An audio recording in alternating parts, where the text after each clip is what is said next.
दोस्तों, आज हम आप सभी को ग्रामर के बारे में सिखाने जा रहे हैं। सर्वप्रथम हम जो है टेंस का प्रयोग करते हैं। टेंस हिंदी में बोलते हैं काल। टेंस 3 प्रकार के होते हैं। Number 1 present tense, number 2 past tense, number 3 future tense. अब इनके प्रत्येक के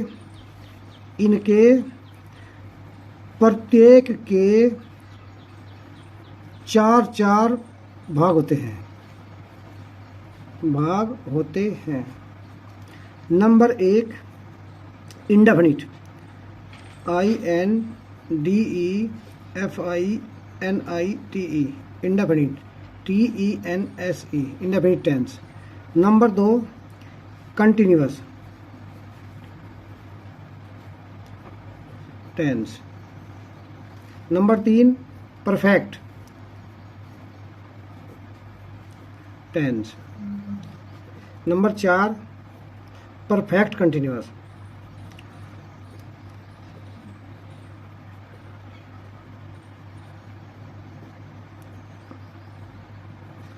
दोस्तों, टेंस 3 प्रकार के होते हैं, प्रेजेंट, पास्ट और फ्यूचर। इनके प्रत्येक के 4 पार्ट होते हैं। Number 1 indefinite tense, number 2 continuous tense, number 3 perfect tense, number 4 perfect continuous tense.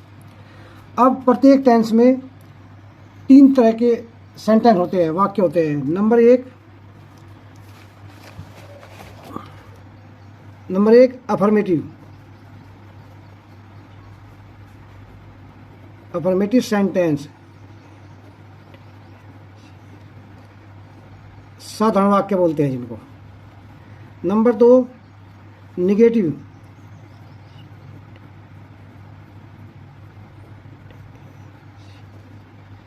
इन्हें बोलते हैं नकारात्मक वाक्य। नंबर 3 इंट्रोगेटिव,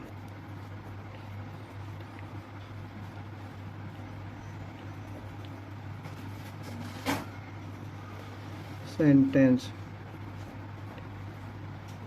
ये होते हैं प्रश्नवाचक वाक्य। अब दोस्तों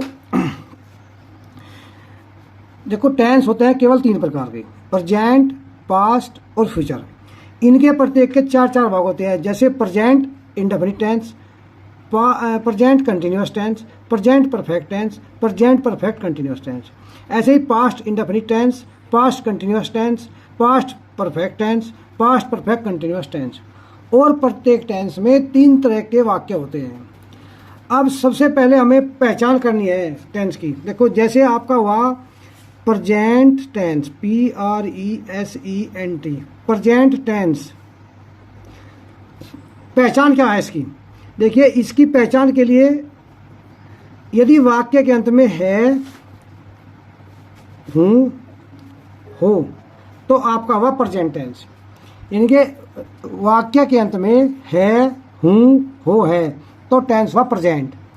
और यदि वाक्य के अंत में पास्ट के लिए देखिए, पास्ट टेंस में वाक्य के अंत में क्या मिलेगा आपको? आ, ए, ई, ता, था, ते, थी, सका, सके, सकी, चुका, था, चुके, थे। यानी कि था, थे, आ, ए, ई, या, ये, ई, ता, था, ते, थे, ती, थी। अर्थात वाक्य के अंत में क्या आता है? वाक्य के अंत में ता, आ, ए, ई, या, ये, ई, ता, था, ते, थे, ती, थी, सका, सके, सकी, चुका था, चुके थे, रहा था, रहे थे। तो टेंस हुआ आपका पास्ट। और यदि हिंदी वाक्यों के अंत में आपका आ गया गा, गे, गी, तो आपका टेंस हुआ फ्यूचर। अब पहचान करिए, सिंपल पहचान होगी आपकी। यदि वाक्यों के अंत में है, हूँ, हो, है, तो आपका टेंस हुआ प्रेजेंट।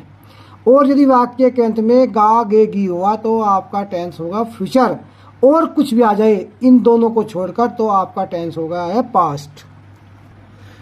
अब आपके लिए जैसे आपके हमें पहचान करनी है, हमने देखा वाक्य के अंत में है, हूँ, हो है, तो टेंस होगा हमारा प्रेजेंट। और यदि गागेगी होगा तो होगा फ्यूचर, और कुछ भी आ जाए तो आपका टेंस हुआ पास्ट। अब देखिए पास्ट, अब हमें पहचान होगी भाई वाक्यों के अंत में है, हूँ, हो आ गया तो हमारा टेंस प्रेजेंट है। पर प्रेजेंट के 4 टेंस होते हैं, present indefinite, present continuous, present perfect, present perfect continuous.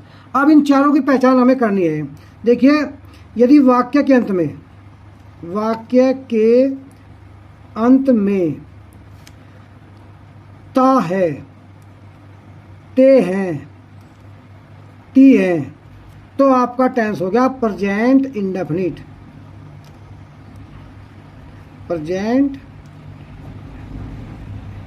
Present indefinite tense. और यदि वाक्य के अंत में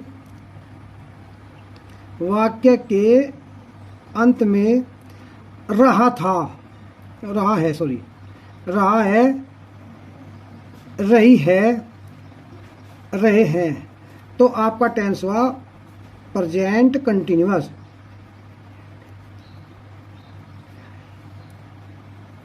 प्रेजेंट कंटिन्यूअस टेंस। और यदि वाक्य के अंत में है, हूँ, हो आ रहा, तो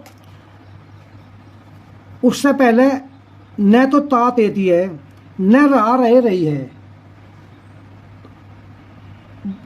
और कुछ भी आ जाए, है, हूँ, हो से पहले यदि ता ते ती नहीं है, रहा, रहे, रही नहीं है, यानी कि और कुछ भी आ जाओ पर है, हूँ होगा। जैसे चुका था, चुका है, चुके है, चुकी है, लिया है, दिया है, गया है, तो आपका वो हो जाएगा प्रेजेंट का परफेक्ट। वाक्यों के अंत में चुका है, चुके हैं, चुकी है, लिया है, दिया है, तो आपका टेंस हो गया प्रेजेंट परफेक्ट, यानी कि पूर्ण काम होगा। समझिए, देखो दोस्तों, यदि वाक्य के अंत में है, हूँ, हो है, तो आपका टेंस हुआ प्रेजेंट। अब प्रेजेंट के 4 में कौन सा है? यदि है, हूँ, हो से पहले ता तेती है, तो आपको बताना है कि प्रेजेंट इंडेफिनिट टेंस हुआ। यदि है, हूँ, हो से पहले रहा, रहे, रही आ गया, तो आपका टेंस हुआ प्रेजेंट का कंटिन्यूअस। और यदि वाक्य में है, हूँ, हो आ गया है और उससे पहले रहा, रहे नहीं है, ता तेती नहीं है, तो आपका टेंस हुआ प्रेजेंट का परफेक्ट। और यदि हमारे वाक्यों के अंत में रहा है, रहे हैं, रही है और वाक्य में कार्य के जारी रहने का समय दिया होता है, रहने का समय दिया होता है, जैसे 2 बजे से, सुबह से, शाम से, 2 घंटे से, 15 दिनों से, तो आपका ये टेंस हो जाएगा प्रेजेंट परफेक्ट कंटिन्यूअस।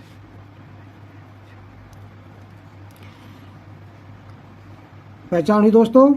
जैसे यदि वाक्यों के अंत में है, हूँ, हो आया हुआ है, तो आपका टेंस हुआ प्रेजेंट। यदि है से पहले ता ते ती आया हुआ है तो प्रेजेंट इंडेफिनिट, और है से पहले रहा, रहे, रही आया हुआ है तो प्रेजेंट कंटिन्यूअस। और यदि है, हूँ, हो से पहले रहा, रहे आया है और कार्य में जारी रहने का समय दिया होता है, तो आपका टेंस हो गया प्रेजेंट परफेक्ट कंटिन्यूअस। और यदि है, हूँ, हो से पहले ता तेती नहीं है, रहा, रहे, रही नहीं है और है, हूँ, हो है, तो और कुछ भी आ जाए, चुका, चुके, लिया, दिया, गया, तो वो होगा आपका प्रेजेंट का परफेक्ट। अब ये चारों टेंस हुए। चारों टेंस होने के बाद अब आपको वाक्य बनाने के नियम सिखाए जाएंगे। सबसे पहला काम था आपको, जो हमारा उद्देश्य था कि टेंस 3 प्रकार के होते हैं, वर्तमान काल यानी कि जो फिलहाल चल रहा, और दूसरा हो गया भूतकाल जो बीत गया, तीसरा फ्यूचर भविष्य काल। अब पहचान इनकी ये है, यदि हिंदी वाक्यों के अंत में है, हूँ, हो है तो आपका टेंस हुआ प्रेजेंट, गा गेगी हुआ तो फ्यूचर, अन्यथा और कुछ भी आ जाए, या ये आ जो भी आएगा तो होगा आपका पास्ट टेंस। अब हमें इनमें क्या करना है, अब हमें टेंस शुरुआत करते हैं, क्योंकि सर्वप्रथम टेंस ही सिखाए जाते हैं, और टेंस सीखने के बाद इसके बाद आगे आपको डायरेक्ट, इनडायरेक्ट, एक्टिव, पैसिव और जी active, passive, direct, indirect, preposition, modals और सभी कराए जाएंगे। दोस्तों अब हम सबसे पहले केवल इस वीडियो में प्रेजेंट इंडेफिनिट टेंस के बारे में बताएंगे, और इसके बाद नेक्स्ट वीडियो में प्रेजेंट कंटिन्यूअस सिखाया जाएगा। अब देखिए, सबसे पहला होता है आपका प्रेजेंट इंडेफिनिट टेंस। इसकी पहचान होती है, इस काल के हिंदी वाक्यों के अंत में ता है, ते है, ती है आदि शब्द आते हैं। अब इसमें 3 तरह के वाक्य होते हैं, अफर्मेटिव सेंटेंस, निगेटिव सेंटेंस और इंट्रोगेटिव सेंटेंस। अब साधारण वाक्य में अफर्मेटिव सेंटेंस में पढ़ने के नियम क्या है, इसमें सबसे पहले सब्जेक्ट प्लस, सब्जेक्ट के बाद वर्ब की फर्स्ट फॉर्म प्लस एस या ईएस प्लस ऑब्जेक्ट। देखिए सबसे पहले सब्जेक्ट, सब्जेक्ट के बाद यदि सब्जेक्ट सिंगुलर में है तो वर्ब की फर्स्ट फॉर्म में एस या एस लगा देते हैं, यदि प्लूरल में है तो एस एस नहीं लगाते, और प्लस ऑब्जेक्ट। जिन क्रियाओं के अंत में एस एस लगाने का नियम यह है, जिन क्रियाओं के अंत में O, S H, C H, X S होगा उनमें ई एस लगाते हैं। ये तभी लगाते हैं जब टेंस प्रेजेंट इंडेफिनिट का अफर्मेटिव होगा और सब्जेक्ट सिंगुलर में होगा।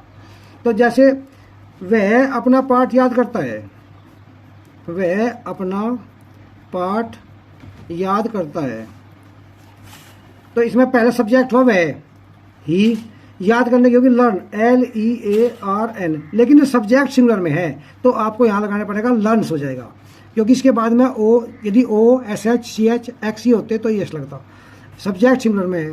ही लर्न्स, अपने की अंग्रेजी हिज लेसन।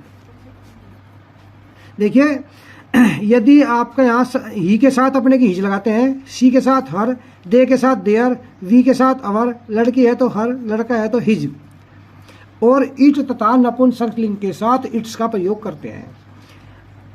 सब्जेक्ट क्या हुआ, वह जो काम करता है, क्रिया क्या होगी, जैसे याद करना, ऑब्जेक्ट हो गया। और यदि सब्जेक्ट होता है यहाँ पे प्लूरल में, बहुवचन में, तो यहाँ एस लगाते ना एस लगाते हैं। यदि देखो वे अपना पाठ याद करते हैं, वे अपना पाठ याद करते हैं, तो they learn their lesson, there lesson. देखो अपने की देयर और लर्न, ये कि क्योंकि सब्जेक्ट हमारा कहीं में है, प्लूरल में है, इसलिए ऐसे हमने नहीं लगाया। अभी आएगा निगेटिव सेंटेंस, ये होगा नकारात्मक वाक्य। अब इसकी पहचान है, हिंदी वाक्यों के अंत में वही पहचान है, ता है, ते है, ती है, तथा वाक्यों के बीच में नहीं आओगे, बस वाक्यों के बीच में नहीं आता है।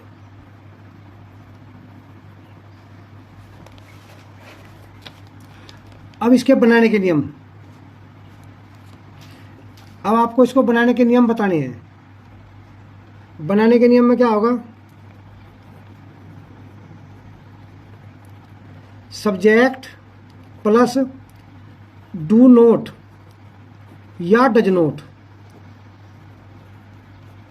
यदि सब्जेक्ट सिंगुलर में है तो डज नोट, प्लूरल में है तो डू नोट, प्लस वर्ब की फर्स्ट फॉर्म, करता चाहे एक वचन में हो चाहे बहुवचन में हो, एस या एस का प्रयोग नहीं करते, बल्कि plus object.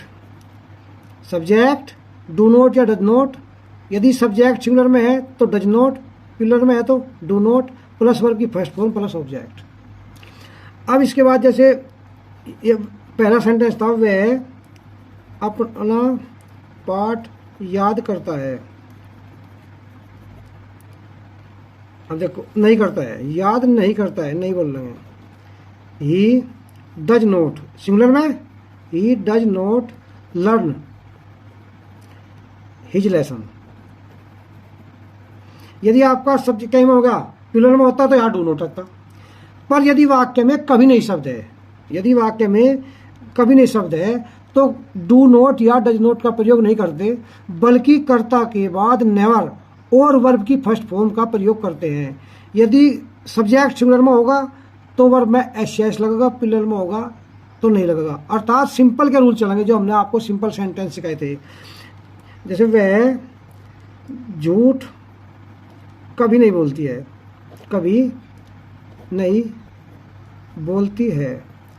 C never, do not या डज नॉट का प्रयोग नहीं, NEVER, नेवर टेल्स ए लाई। इनके सिंपल के रूल हो गए। अच्छा, और यदि हमारा अब आगे इंट्रोगेटिव सेंटेंस, प्रश्नवाचक वाक्य। देखो पहचान है इस काल के हिंदी वाक्य के अंत में वही ता है, ते है, ती है तथा वाक्य के शुरू में या बीच में प्रश्नवाचक शब्द जैसे क्या, कब, कहाँ, क्यों, कैसे आदि आते हैं। अब बनाने के नियम, यदि प्रश्नवाचक शब्द क्या वाक्य के शुरू में है तो उसकी अंग्रेजी वाट नहीं लगाते, अंग्रेजी वाट नहीं लगाते, बल्कि सबसे पहले हेल्पिंग वर्ब, बल्कि सबसे पहले डू या डज प्लस सब्जेक्ट। यदि सब्जेक्ट सिंगुलर में है तो डज, प्लूरल में है तो do plus subject plus verb की first form plus object question word. जैसे क्या तुम क्रिकेट खेलते हो,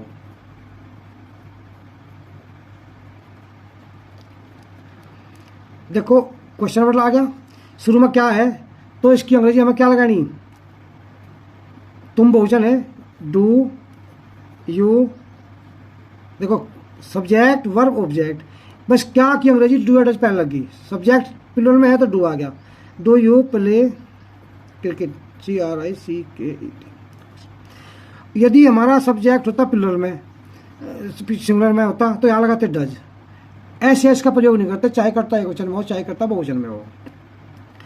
अब यदि प्रश्नवाचक शब्द वाक्य के बीच में है तो सबसे पहले उसकी अंग्रेजी क्वेश्चन वर्ड प्लस डू या does according to the subject के अनुसार, यानी कि अर्थात प्लस सब्जेक्ट प्लस वर्ब की first form plus object question word. जैसे है तुम इस सांप को क्यों मारते हो, तो पहले बनाऊंगा वाई, क्वेश्चन वर्ड बीच में आ गया, वाई फिर डू, भाई क्वेश्चन वर्ड क्या पहले, फिर डू या डज प्लूरल में है तुम, why do you kill this snack.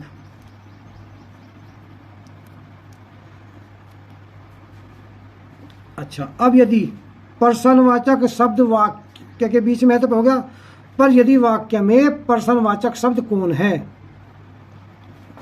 वाक्य में प्रश्नवाचक शब्द कौन है तो सबसे पहले उसकी अंग्रेजी हु, फिर वर्ब की फर्स्ट फॉर्म एस या ईएस प्लस ऑब्जेक्ट।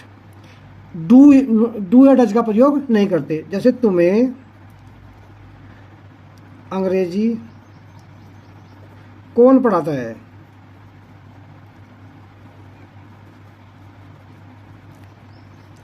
पहले सबसे पहले हु, फिर पढ़ाने की टीचीज, TEACHES टीचीज, यू इंग्लिश।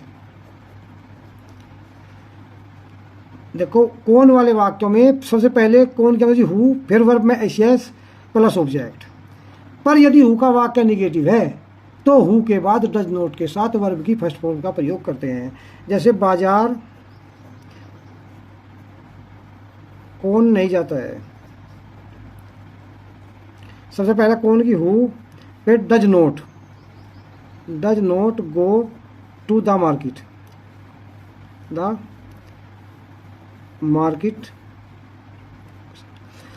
दोस्तों बस आज की वीडियो में इतना ही। यदि आपको अच्छा लगा तो चैनल को सब्सक्राइब और लाइक कीजिए।